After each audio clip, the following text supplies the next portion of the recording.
Hello friends, welcome to my channel KL study.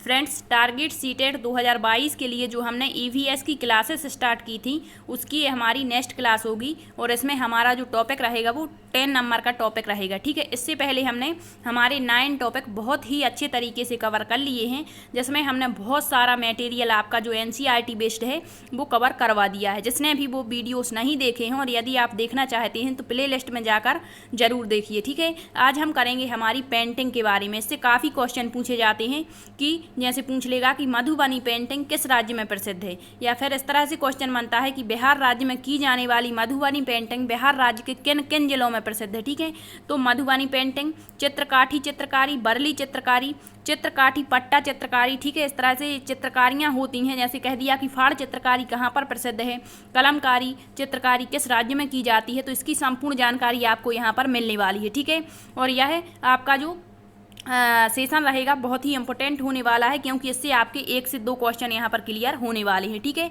तो आइए शुरू कर लेते हैं अपना सेशन। सबसे पहले यहाँ पर आपको पेंटिंग बता दे रहे हैं कि कहाँ पर कौन सी पेंटिंग प्रसिद्ध है। ठीक है, इसके बाद आपको मधुबनी पेंटिंग के बारे में डिटेल से बताया जाएगा। ठीक है, तो यहाँ पर सबसे पहले क्वेश्चन बनता है कि जो मधुबनी पेंटिंग है वो किस राज्य में प्रसिद्ध है। तो आपको सिंपली याद रखना है कि मधुबनी पेंटिंग बिहार राज्य में प्रसिद्ध है। ठीक है, अब इससे जब आपका बहुत ही डीपली क्वेश्चन पूछा जाता है तो पूछ लेते हैं कि जो मधुबनी पेंटिंग है वो बिहार राज्य के किन किन जिलों में फेमस है। ठीक है, तो ये भी आपको आगे बताएंगे। अभी नेक्स्ट है आपका फाड़ चित्रकारी। फाड़ चित्रकारी कहाँ पर प्रसिद्ध है, तो आपके राजस्थान राज्य में फाड़ चित्रकारी की जाती है। ठीक है, याद रखना। नेक्स्ट है आपका पट्टा चित्रकारी।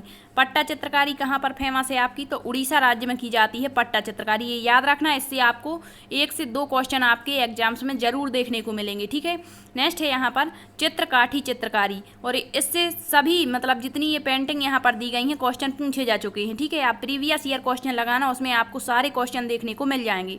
दिया है चित्रकाठी चित्रकारी किस राज्य में की जाती है, तो महाराष्ट्र राज्य में की जाती है। नेक्स्ट है आपका बरली चित्रकारी। तो बरली चित्रकारी महाराष्ट्र राज्य में। अब यहाँ पर क्वेश्चन ये नहीं पूछा गया था कि बरली चित्रकारी कहाँ पर की जाती है। क्वेश्चन क्या पूछा था कि जो बरली जनजाति होती है ये अपने निवास स्थान किस प्रकार के बनाते हैं, मतलब किन चीज़ों से बनाते हैं। ठीक है, तो जब आपको पता होगा कि बरली चित्रकारी महाराष्ट्र राज्य में की जाती है, और वहाँ पर ऑप्शन में आपका महाराष्ट्र दिया भी नहीं गया था, वहाँ पर आपका था गुजरात, राजस्थान, इस तरह से ऑप्शन दिए गए थे। ठीक है, तो जब महाराष्ट्र नहीं है तो इसके पड़ोसी राज्य हो जाते हैं गुजरात और राजस्थान, तो इन्हीं में से आपका ऑप्शन था। ठीक है, नेक्स्ट है कलमकारी और पोचमपल्ली चित्रकारी। यदि आपके ऑप्शन में आंध्र प्रदेश है तो आंध्र प्रदेश सही होगा, और यदि तेलंगाना दिया गया है तो ये सही हो जाएगा। ठीक है, तो ये कलमकारी और पोचमपल्ली चित्रकारी कहाँ पर की जाती है, तेलंगाना या फिर आंध्र प्रदेश में। ठीक है, तो ये सारी याद रखना। मधुबनी बिहार, फाड़ चित्रकारी राजस्थान, पट्टा चित्रकारी उड़ीसा, चित्रकाठी चित्रकारी महाराष्ट्र, बरली चित्रकारी महाराष्ट्र, कलमकारी और पोचमपल्ली आंध्र प्रदेश और तेलंगाना राज्य में की जाती है। अब आपको पिछली क्लासेस जो हमने दी हैं उसके अकॉर्डिंग आपसे एक क्वेश्चन पूछा जा रहा है। यहाँ पर आपको इसका कमेंट्स करके ज़रूर बताना है कि आपने क्या पढ़ा है और आपको कितना याद है। ठीक है, तो आपको बताना है कि क्या बोलते उससे सरसों का साग और मक्के की रोटी, क्या सरसों का साग और मक्के की रोटी किस राज्य में फेमस है।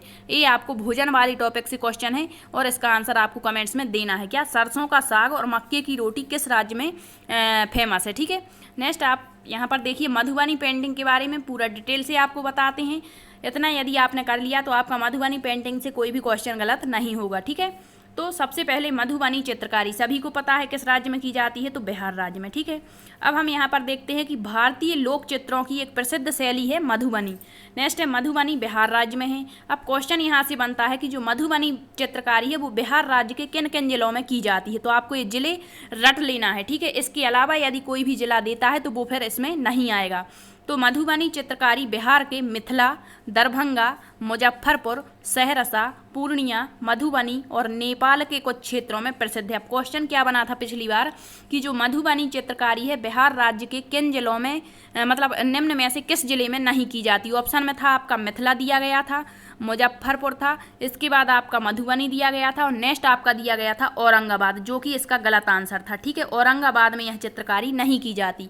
तो आपको जब डीपली क्वेश्चन बनता है तो इसी तरह से क्वेश्चन पूछा जाता है। तो ये जिले याद रखना है बिहार के जहाँ पर आपकी मधुबनी चित्रकारी की जाती है। ठीक है, कौन कौन से जिले हैं, मिथिला, दरभंगा, मुजफ्फरपुर, सहरसा, पूर्णिया, मधुबनी और नेपाल के कुछ क्षेत्रों में मधुबनी पेंटिंग की जाती है। ठीक है, नेक्स्ट देख लेते हैं, प्रारंभ में यह चित्रकारी जो थी रंगोली के रूप में प्रसिद्ध थी, मतलब केवल रंगोली बनाई जाती थी इसमें, ठीक है। लेकिन धीरे धीरे यह जो चित्रकारी है विकसित हो गई और इसका जो प्रयोग है वह दीवारों पर, कागज और कपड़ों पर भी किया जाने लगा। अभी आपने जो लॉकडाउन लगा हुआ था उसमें मार्क्स देखे होंगे, उसमें क्या था, कपड़ों पर भी पेंटिंग मधुबनी की मिली थी और बहुत ही महंगे बेचे गए हैं, ठीक है। तो यही है हमारी मधुबनी चित्रकारी। नेक्स्ट है आपका मधुबनी चित्रकारी, पहले जो है इसकी शुरुआत औरतों के द्वारा की गई थी। किसके द्वारा? औरतों के द्वारा की गई थी, लेकिन बाद में यह विकसित हुई और वर्तमान समय में इस चित्रकला को पुरुषों ने भी अपना लिया है, ठीक है।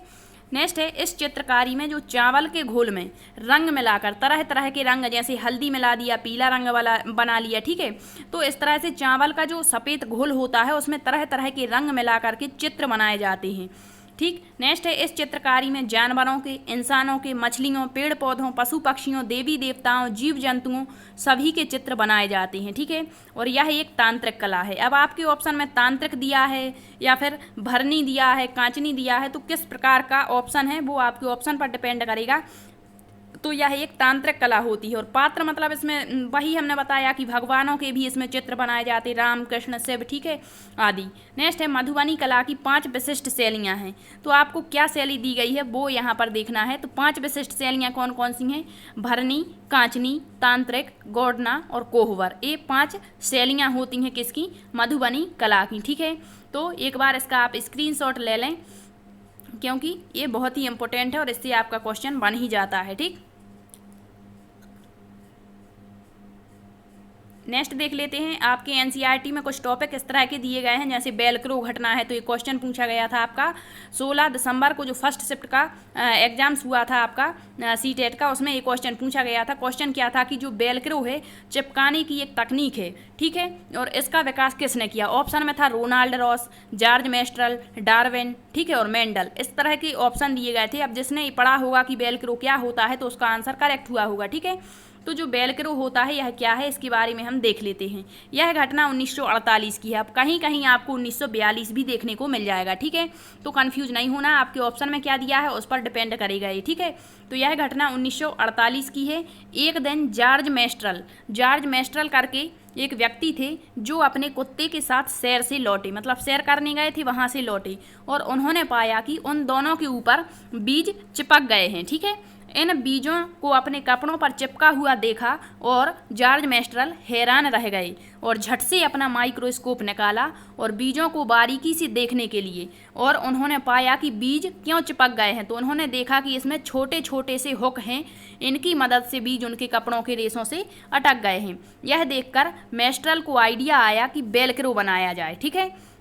और बेलक्रो से दोनों सतहें चिपक जाती हैं और खुलने पर चर चर की आवाज़ आती है, जैसे बस्ते, कपड़े, जूते, पट्टे आदि में इसका इस्तेमाल किया जाता है। तो जैसे आपको सबसे सिंपल उदाहरण बताते हैं जूते का, ठीक है। जब हम जूते खरीदते हैं तो उसमें चिपकाने वाला एक पदार्थ लगा होता है, दोनों सतहें उसकी एक से एक चिपक जाती है। जब हम उसे खोलते हैं तो चर चर की आवाज़ आती है, यही होता है हमारा बेलक्रो, ठीक है।